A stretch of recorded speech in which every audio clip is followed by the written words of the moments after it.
دوستوں، یہ عجیب واقعہ ایک مولوی صاحب کے ساتھ پیش آیا۔ مولوی صاحب بچوں کو قرآن پاک پڑھاتے تھے۔ صبح صبح مسجد میں سب بچے اکٹھے ہو کر مولوی صاحب سے قرآن پاک کی تعلیم حاصل کیا کرتے تھے۔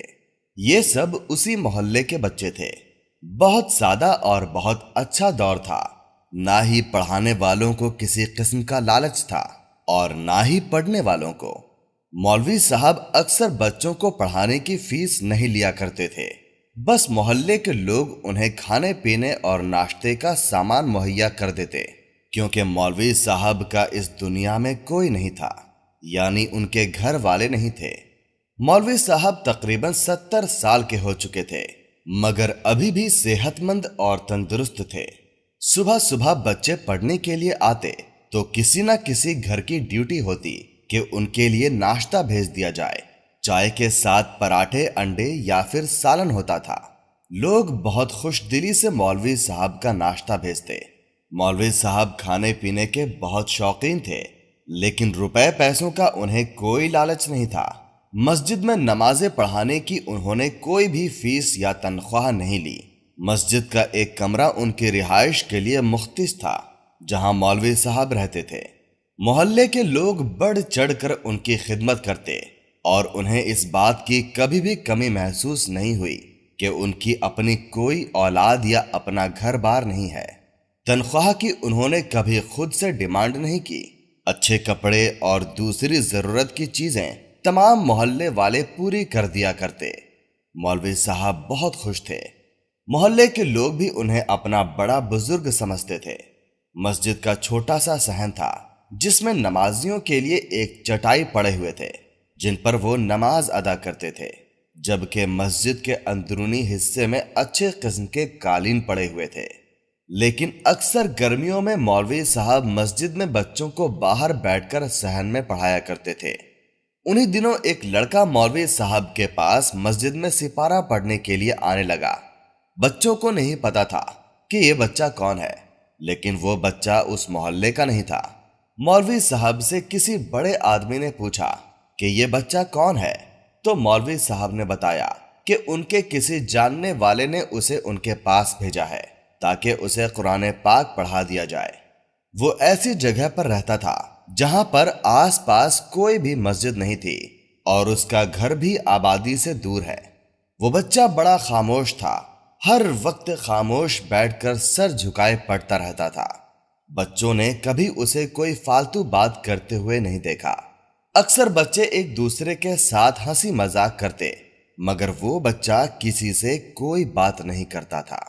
مولوی صاحب کوئی بھی حکم دیتے تو فوراً ان کا حکم سنتا، اور ناشتے کے برتن کسی کے گھر واپس پہنچانے ہوتے تو وہ فوراً اٹھ کر بھاگ پڑتا۔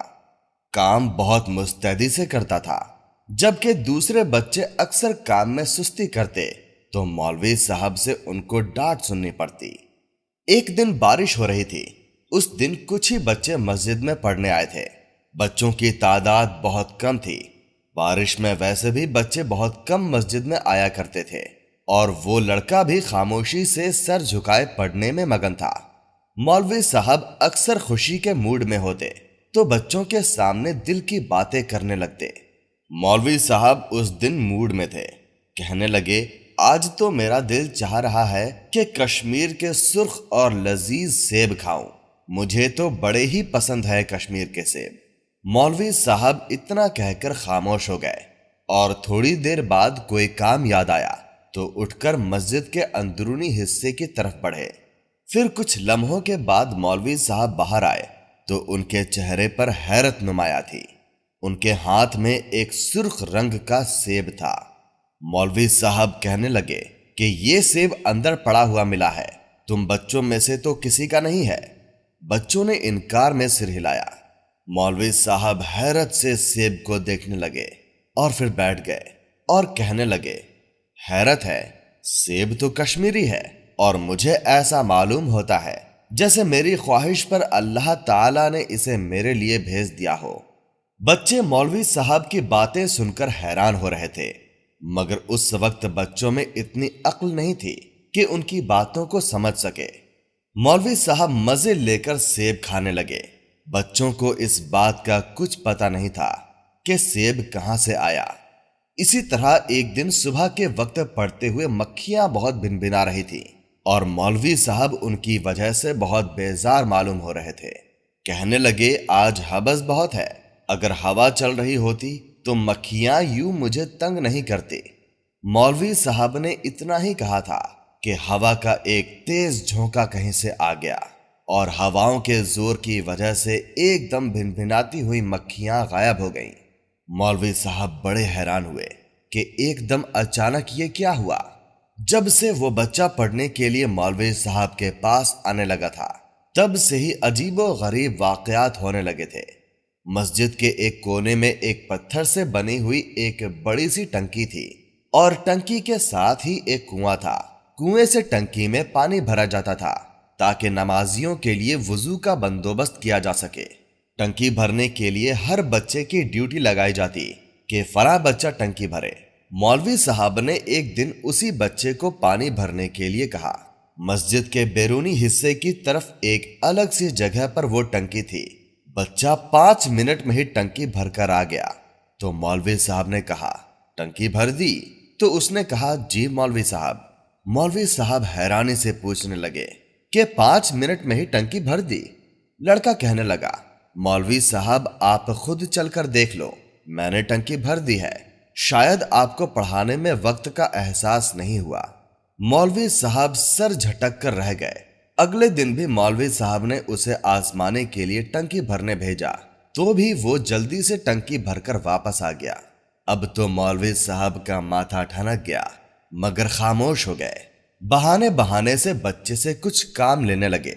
مولوی صاحب کو محسوس ہوا کہ اس بچے میں کچھ خاص بات تھی جو باقی لڑکوں میں نہیں تھی۔ ایک دن کچھ بچے وہاں بیٹھے تھے اور وہ بچہ پڑھ کر واپس چلا گیا تھا۔ اتنے میں محلے کے حاجی صاحب آ کر مولوی صاحب کے پاس بیٹھ گئے۔ شاید مولوی صاحب نے انہیں بلایا تھا۔ بچے بھی کان لگا کر ان کی باتیں سننے لگے۔ مولوی صاحب کہنے لگے کہ حاجی صاحب میں تو نہیں جانتا کہ یہ بچہ کس کا ہے، مگر جب سے یہ آیا ہے مجھے تو سہولیت سی ہو گئی ہے۔ میرا ہر کام یوں کر دیتا ہے جیسے اس کے پاس کوئی الادین کا چراغ ہو۔ حاجی صاحب ان کی بات سن کر ہکا بکا رہ گئے۔ وقت گزرتا گیا اور پھر اس کے بعد اس بچے کو نہیں دیکھا گیا۔ اس بات کو کئی سال گزر گئے۔ مولوی صاحب بہت بوڑھے اور بیمار ہو گئے۔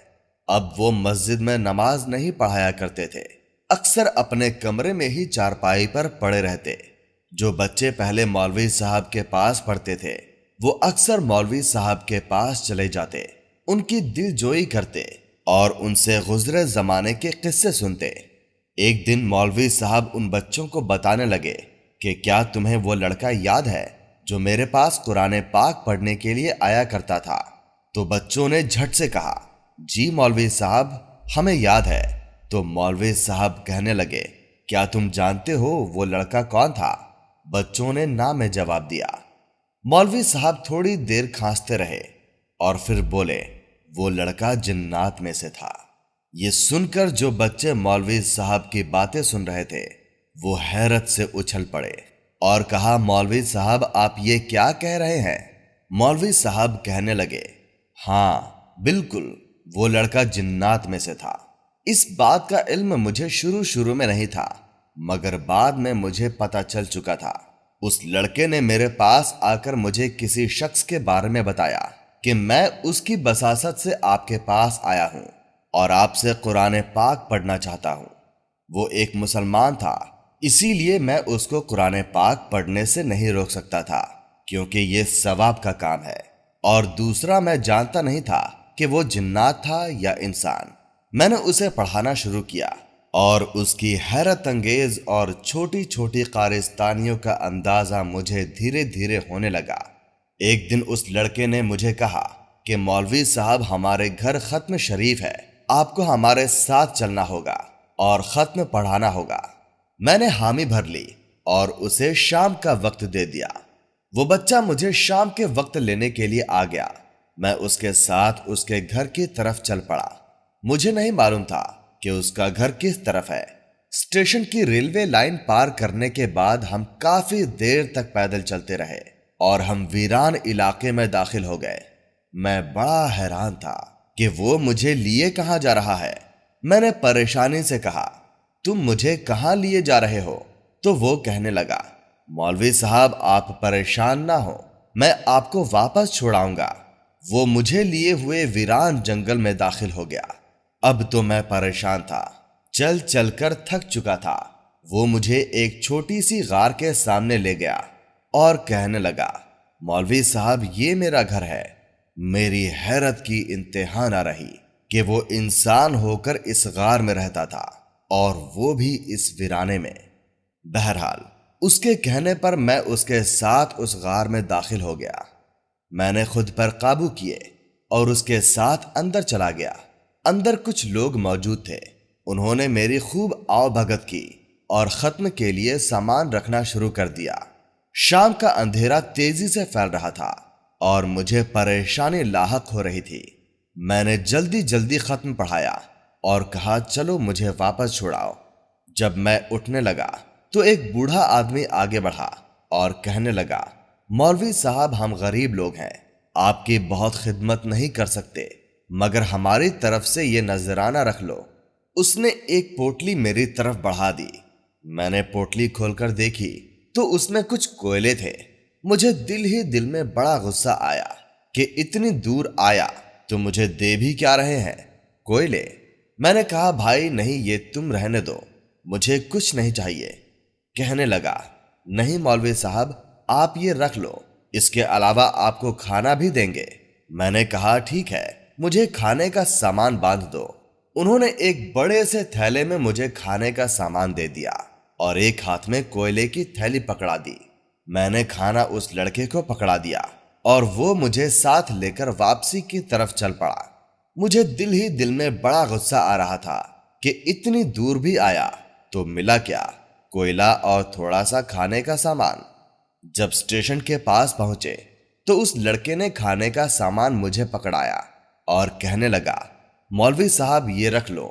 میں نے دل ہی دل میں شکر ادا کیا کہ میں گھر کے پاس پہنچا۔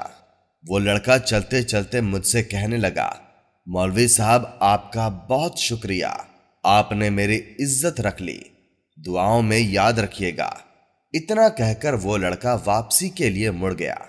کھانے پینے کا سامان میں نے پکڑ لیا اور کوئلے نکال نکال کر بیکار سمجھ کر پھینکنا شروع کر دیے۔ میں کوئلے پھینکتا چلا جا رہا تھا۔ گھر پہنچتے پہنچتے میرے پاس 2-4 کوئلے ہی رہ گئے تھے۔ میں نے وہ چارپائی کے پاس رکھ دیے اور بیٹھ کر سوچنے لگا کہ خواہ مخواہ اتنی تکلیف کی۔ چل چل کر بھوک کی شدت محسوس ہو رہی تھی۔ میں نے تھیلا اٹھا کر کھانے کا سامان نکالا تو میں یہ دیکھ کر دنگ رہ گیا کہ کھانے پینے کا سامان جو انہوں نے میرے آنکھوں کے سامنے ڈالا تھا وہ خراب ہو گیا تھا۔ میں بڑا حیران تھا۔ اچانک میرے ذہن میں ایک جھماکا ہوا اور میں ساری بات سمجھ گیا کہ وہ لوگ انسان نہیں بلکہ جنات کے گروہ میں سے تھے۔ میں نے فوراً کوئلے کی تھیلی نکال کر دیکھی تو یہ دیکھ کر حیران رہ گیا کہ جو چند بچے کچے کوئلے تھے وہ میرے سامنے سونے کی طرح جگمگا رہے تھے۔ وہ سونے کے ٹکڑوں میں بدل چکے تھے۔ مجھے بڑی حیرت ہوئی کہ یہ کیا ہو گیا، لیکن میں ساری بات سمجھ چکا تھا کہ وہ جو جنات تھے اور وہ بچہ جنات میں سے تھا۔ میں سوچنے لگا کہ میں نے سارے کوئلے کیوں پھینک دیے۔ میں اٹھ کر فوراً واپسی کی طرف بھاگا اور اسٹیشن کے پاس جا کر کوئلے ڈھونڈنے لگا۔ میں ادھر ادھر دوڑتا رہا اور کافی دیر تک تلاش کیا، مگر مجھے وہ کوئلے کے ٹکڑے نہ ملنے تھے اور نہ ملے۔ شاید اس لڑکے کو معلوم ہو گیا تھا کہ میں کوئلے کے ٹکڑے پھینکتا چلا جا رہا ہوں۔ میں جیسے جیسے کوئلے کے ٹکڑے پھینک رہا تھا تو شاید اس لڑکے نے وہ ٹکڑے اٹھا کر اپنے پاس رکھ لیے۔ رات میں سوچنے لگا کہ یہ مجھ سے کیا ہو گیا۔ صبح صبح اٹھ کر میں نے ایک محلے کے آدمی کو ساتھ لیا اور دوبارہ ان راستوں پر جا کر کوئلے کو تلاش کرنے لگا۔ میں نے بہت ڈھونڈا مگر مجھے کوئی کوئلہ نہیں ملا۔ میں نے دوبارہ اس کے گھر جانے کی کوشش بھی کی کہ شاید وہ مجھے مل جائے، مگر مجھے اچھی طرح یاد ہے میں اس کے ساتھ جس جگہ گیا تھا وہاں پر کسی غار کا نام و نشان نہ تھا اور نہ ہی وہاں کوئی ٹیلا تھا۔ پھر میں وہاں سے واپس آ گیا۔ تو دوستوں، آج کی ویڈیو میں بس اتنا ہی۔ امید کرتا ہوں آپ کو ہماری ویڈیو اچھی لگی ہوگی۔ اگر آپ کو ہماری ویڈیو اچھی لگی ہو تو اسے لائک اور ہمارے چینل کو سبسکرائب لازمی کریں۔ پھر ملیں گے ہمارے کسی نئے واقعے کے ساتھ۔ اللہ حافظ۔